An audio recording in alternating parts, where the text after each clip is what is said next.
Kutokea Arusha, Tanzania, mimi ni mwandishi msomi, naitwa Korumba Alibabas. Eneo hili tulipo panafahamika kama Kilimeru.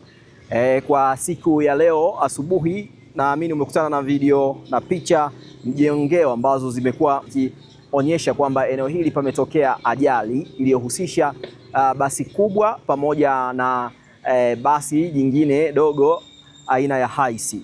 Na tumefika hapa kwa ajili ya kuzungumza na baadhi ya watu ambao wao wanafanya shughuli zao katika maeneo haya na wale walioshuhudia ajali hiyo watueleze, je, ni kitu gani ambacho kilitokea hapa na hii ajali wao wanahisi imesababishwa na nini? Kwa jina naitwa Philip Paul maarufu Pekupeku. Ni mkazi wa maeneo ya Kilimeru hapa. Mimi asubuhi nilikuwa nimeamka. Kwa saa kidogo nilikuwa mama mtu aliniambia, baba mtu nenda kaangalie pale saluni kama dada wa saluni amefika. Sasa mimi kuja kufika tu dada wa saluni hapo tunakuta ndo wamegongana. Kwa watu walikuwa wameshiga na niko ishaumia. Gari imegongwa na ile gari kubwa, watu hapo chini. Kwa hiyo tukakimbia kwanza hapa tukawatoa wengine. Mimi nikarudi zangu ndani kwa ajili nilikuwa sijavaa kwenye kujistiri sana, nikabidi niondoke. Ilikuwa ni magari gani na gari gani? Ilikuwa ni haisi na gari kubwa aina basi. Kampuni gani? The Express. Na wewe ulifika kuwasaidia, labda uliona nini kuhusiana na hali zao? Wengine wameumia, kuna wengine walikuwa nani kabisa. Wengine madamu, mwingine alikuwa amechimbika hapa. Kuna mmoja alikuwa amechimbika hapa hivi kwenye hii kichwa. Kwa hiyo nilichana shati langu, nikamfunika ili damu isiendelee kuna, nikarudi kifua wazi. Na kuna wengine walikuwa kwenye mtaro, baadhi ya wengine wakawasaidia, wakaingia ndani ya gari. Katika yale mazingira unahisi kuna kifo kimetokea katika jambo kwa namna ulivyoona? Nahisi, lakini siwezi thibitisha. Kwa kutokana na nini? Kutokana na hali aliyokuwa nayo. Kwa hiyo kuna mmoja anadai alikuwa amefariki, lakini sasa hivyo ni vithibitisho vya daktari kwa ajili mimi sijaweza kumshika kumkagua mapigo yake ya moyo au vipi. Na kwa namna ambavyo ulifika awali unahisi shida ilikuwa kwa dereva yupi katika hao wawili walikuwa nisha? Hilo swali lipo nje ya uwezo wangu. Na magari yalikuwa yanatokea upande mmoja au yaligongana uso kwa uso? Alikuwa anatokea huyu anaenda hivi na huyu anaenda upande wa pili. Wao wamegongana uso kwa uso. Uso kwa uso. Na madereva wote walikuwa na hali gani hali muda unaondoka? Kama dereva hisi alikuwa hali yake ni mbaya sana.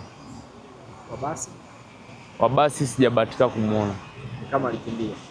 Na hisi kitu kama hicho kwa ajili mimi nilipoona tu kwa ajili nikaona upande wa nani wa basi wajeumia sana, nikadili na upande wa nani wa hisi. Kwa hiyo kwenye upande wa kote kulikuwa kuna majeruhi au upande wa haisi ndio kuna majeruhi wengi? Upande wa haisi ndio ulikuwa majeruhi sana. Kuna bibi mmoja alikuwa ameumia sana, alikuwa amezirai madamu puani, amechanika kuongea. Alikaa hapa muda mrefu kidogo, ndo amekaa muda sana, lakini kutokana na hali ya hewa na usafiri ndo akabidi awaishwe hospitali. Na gari zimeondolewaje hapo? Ili kutoka bado mimi nilienda nikaoga nikarudi, lakini gari iliondoka hii basi kubwa. Iliondoka yenyewe kwa ajili ilikuwa inaweza kwenda. Mimi nikakuta hii ndio inachukuliwa na crowd. Hii ni ice. Kwa ajili ilikuwa upande wa ubavuni mbele ndio kwa kumenani sana. Gari kubwa iliendelea na safari au irudi mjini? Wanadai imepelekwa kituo cha polisi. Una kitu cha kushauri sasa kutokana na hii scenario? Kuna mambo mengi tu, kuna mwendo, ushauri, kama ni mipango ya madereva mwendo na kuna heshima ya barabara. Kuna kibao cha 60, yani mbele ya kibao cha mita 60 ndio ajali imetokea. Ndio. Hiyo ina maana gani? Hizo ni moja wapo ishara. Kwa hiyo unakuta kama mtu umezidi zaidi ya mwendo imeonekana hujatii, so 60 50. Kwa hiyo ina maana bado hujatii. Mimi hapa naitwa Peter Yasini. Imekuaje? Imekuwa hivyo mzee, tumekuja hapa tumekutana baada. Ndo balaa la ajali mzee, tumekuja hapa kweli. Tunashangaa tunakuta gari ya msela yenyewe imepata ajali. Hapo tunavyoambia kwa watu wanavyoongea ni kwamba gari kubwa ilikuwa inatanua. Ina overtake. Baada ya kuovertake, ile gari inatoka Ngaramtoni yenyewe inakuja huko. Sasa baada ya kukutana na hilo balaa huku mzee, si ndio hivyo, gari kakutana uso kwa uso. Alafu bahati mbaya sasa eti tunaambiwa eti mzee wetu amekufa. Ambaye ni dereva dereva. Alafu bado tunaambiwa kwa na abiria tena pia na wenyewe kuna hali yao sio nzuri, maana upande wote ulioisha ni upande wa dereva. Yaani upande wote ulioisha ni wa dereva. Kule kwa conductor hamna shida. La dereva ndo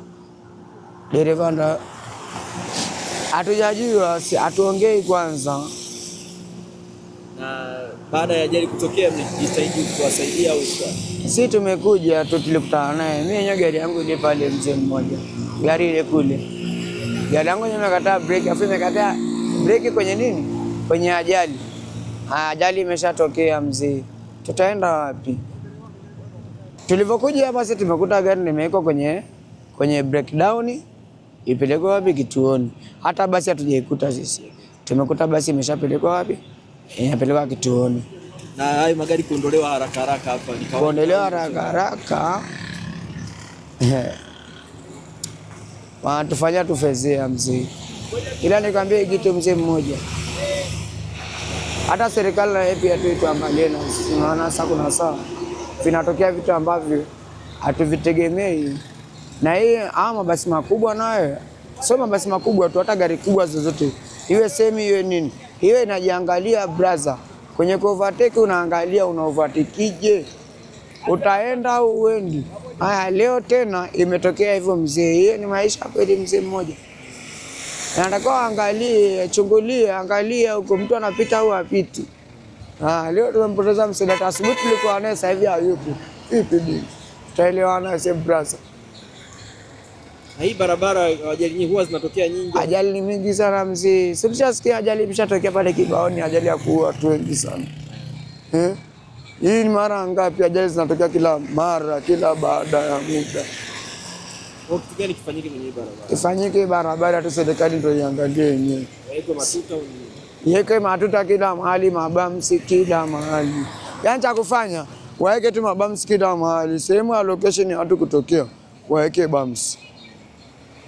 Ndio kitachosaidia mzee. Dereva alikuwa anaitwa nani? Dereva anaitwa Ndakola, sisi tumemzaa kwa jina la Ndakola. Tumejaribu kuwasiliana kwa njia ya simu na kamanda wa jeshi la polisi mkoa wa Arusha, ndugu Justin Maseje, kufahamu juu ya madhara yaliyotokana na ajali hii, lakini simu yake imekuwa ikiita bila kupokelewa, na juhudi za kumtafuta ili kupata taarifa au kukamilisha taarifa inayohusiana na ajali hii zinaendelea. Weka komenti yako hapo chini kistaarabu. Mimi ni mwandishi msomi, naitwa Korumba The Bubbles.